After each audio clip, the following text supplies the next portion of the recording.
Monsieur le secrétaire d'État, depuis plusieurs années, l'architecture traditionnelle semble connaître un nouveau regain d'intérêt dans différentes villes du monde. Les défenseurs de cette architecture dite traditionnelle estiment que la plupart des nouvelles constructions, notamment à Bruxelles, mais ailleurs aussi d'ailleurs, demeurent trop inspirées du modernisme mondialisé, ce qui en fait des immeubles déconnectés du reste de la ville, du contexte urbain dans lequel ils sont implantés, semblables à beaucoup d'autres partout dans le monde. Récemment, à Bruxelles, a été créée par de jeunes architectes l'association Table Ronde de l'architecture qui milite pour la réhabilitation de l'esthétique dans l'art de construire et pour un réinvestissement dans la conservation et l'adaptation du bâti traditionnel. Avec d'autres associations, ils ont récemment publié une carte blanche plaidant pour un retour à une architecture belle, populaire et durable. Dès lors, Monsieur le secrétaire d'État, des réflexions en faveur de la promotion de l'architecture traditionnelle, tant sur le plan de la durabilité que de l'environnement ou de l'économie locale, avec l'usage de matériaux locaux tels que la brique, le bois ou la pierre bleue, ont-elles eu lieu au sein de votre cabinet, au sein de l'administration d'Urban de façon plus générale? Les discussions avec le maître architecte ont-elles déjà eu lieu à ce sujet en particulier? Avez-vous connaissance de l'association Table Ronde de l'architecture, de leur plaidoyer, du débat politique qu'ils entendent susciter? Bruxelles est ouverte aux différentes formes d'architecture. Nous sommes à l'écoute évidemment des différentes approches portées tant par la société civile que par les professionnels sur les matières. L'utilisation de matériaux locaux et traditionnels peut contribuer à une approche environnementale responsable en faveur des circuits courts et de la circularité. Néanmoins, il faut ici serrer les choses clairement. L'utilisation des matériaux traditionnels n'est pas synonyme d'architecture traditionnelle. En effet, une forme d'architecturale traditionnelle peut être mise en œuvre au moyen de matériaux contemporains. Et inversement, une forme architecturale d'avant-garde peut nécessiter la mise en œuvre de matériaux locaux et traditionnels. C'est clair de le souligner. Évidemment, on s'attelle à promouvoir la bonne forme urbaine architecturale au bon endroit, que cela soit par le truchement de projets d'inspiration contemporains ou classiques. Il n'y a aucun ostracisme concernant l'architecture traditionnelle ou contemporaine. Rien n'empêche la mise en œuvre d'une architecture contemporaine au moyen de matériaux locaux et traditionnels. Je suis d'accord avec vous que le débat est intéressant, souhaité même. Ça fait déjà plaisir d'entendre que, en quelque sorte, on ouvre un débat qui est jugé intéressant par le secrétaire d'État. Donc, j'espère qu'au-delà de cet intérêt, a priori, on pourra aller au-delà. Mais cela doit, je pense, nous obliger à nous remettre en question, de sortir d'une certaine forme de confort et d'automaticité, de croire que effectivement ce qui est aujourd'hui promu comme type d'architecture ne doit pas nécessairement être remis en question. Alors, moi, j'ai fait moi-même cet exercice de m'interroger sur la pertinence. J'ai rencontré évidemment ces gens, d'ailleurs, de la table ronde de l'architecture. D'ailleurs, je vous encourage à le faire également. Ça nous oblige à nous interroger et, à mon sens, à faire vivre le débat sur la qualité architecturale sur des modalités un peu différentes, moins attendues. Monsieur le secrétaire d'État, nous avons eu de multiples reprises l'occasion d'aborder dans cette commission la question de la qualité architecturale, d'ailleurs il y a quelques secondes encore, cette notion étant éminemment subjective. Différents mécanismes ont vu le jour ces dernières années pour tenter d'objectiver cette qualité. On retiendra en premier lieu la création en 2009 de la fonction de maître architecte, dont l'objectif est d'assurer la qualité des projets urbains.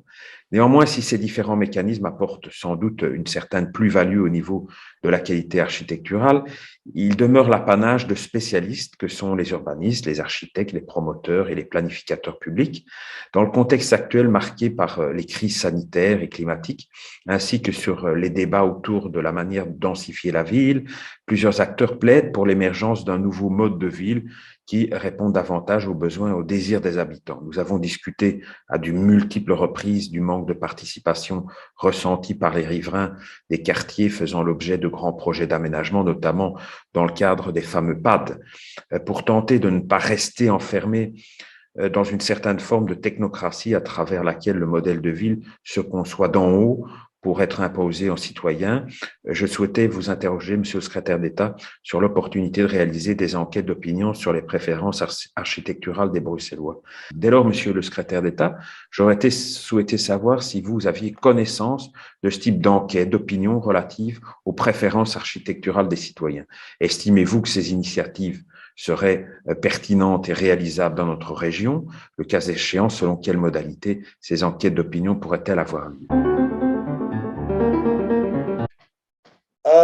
La première question de M. Van Gooisenhoven, non. Je n'ai pas connaissance où ça fonctionne bien. Je ne suis pas tellement convaincu non plus qu'on doit baser la politique architecturale sur base de sondages d'opinion architecturale. Ça me semble-t-il très conservateur comme opinion, puisqu'on ne peut pas montrer des nouvelles choses. Alors,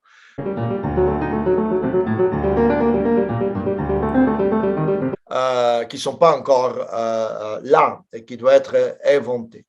Je pense aussi que la politique est une coalition des urbanistes, architectes, paysagistes, doit pouvoir aussi développer d'une certaine urbanité.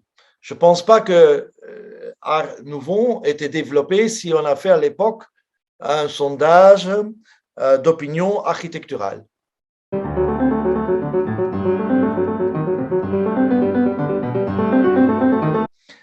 Et ça ne veut pas dire non plus qu'il faut faire n'importe quoi. C'est intéressant comme débat, hein, je ne veux pas clôturer le débat, mais vous voyez que j'ai quand même une certaine réticence de laisser dépendre à un sondage d'opinion sur une architecture.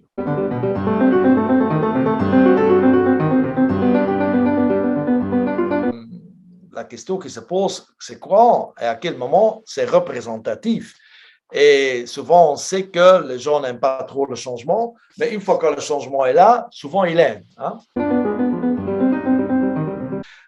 C'est un débat intéressant, mais quand même, prudence, je pense qu'il faut quand même pouvoir oser aussi les choses, sinon on peut retomber assez facilement dans un conservatisme du passé qui mène à nulle part, sauf que dans le passé.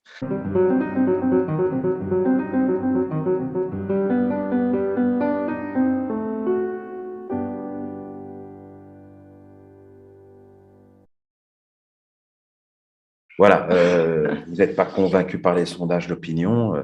Disons que c'est un outil. Je crois que, voilà, comme tous les outils, malheureusement, il a sans doute ses insuffisances. Le tout, c'est effectivement qu'à un moment donné, il faut pouvoir prendre le pouls de la société, comment elle entrevoit les nouvelles formes architecturales, si cela participe à une adhésion à la ville ou pas. Voilà, en tout cas, je crois qu'il est très important, au-delà de débats ouverts à un public restreint, de faire en sorte que l'architecture soit évidemment considérée par un nombre croissant de personnes comme un élément d'identité positive. Et à ce sujet, je crois que nous avons encore beaucoup de travail. Et donc, manifestement, l'objet de cette question était aussi d'ouvrir la réflexion et le débat. Ça nous montre évidemment qu'au-delà de la gestion quotidienne, nous sommes néanmoins confrontés à une obligation constante de nous remettre en question et d'aussi plus largement ouvrir le débat à un nombre croissant de personnes qui se sentent aujourd'hui trop exclues.